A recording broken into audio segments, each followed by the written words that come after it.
పెరిగాడు, పెద్ద అయ్యాడు. 19 సంవత్సరాల వయసు వచ్చింది. తల్లిదండ్రులు చిన్న చిన్న ఉద్యోగాలు చేసుకొని బతుకుతున్నారు. ఈ కుమారుడు కూడా పెద్దోడయ్యాడు. మిగతా పిల్లలు అంటే ఇంకా 8 మంది తన కింద 4 తమ్ముళ్ళు, 4 చెల్లెళ్ళు ఉన్నారు కనుక వారందరిని చూసే బాధ్యత ఈయనకు కూడా ఉంది.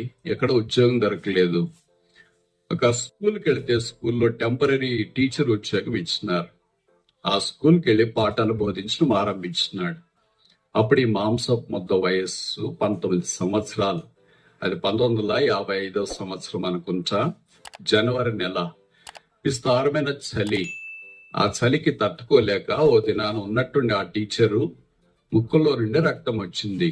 దాదాపు 50 మంది దాకా పిల్లలు, అమ్మాయిలు, అబ్బాయిలు, కోయెడ్. అందరు చూసి సార్కి ఇలాగొచ్చింది ఏంటి అని సార్ దగ్గరికి పోయి కొద్దిగా ఆదరించే ప్రయత్నం చేస్తే ఆయన పిల్లలు రాకముందే క్లాసులో నుండి నిష్క్రమించినాడు. తిరిగి 2వ రోజు వచ్చినాడు.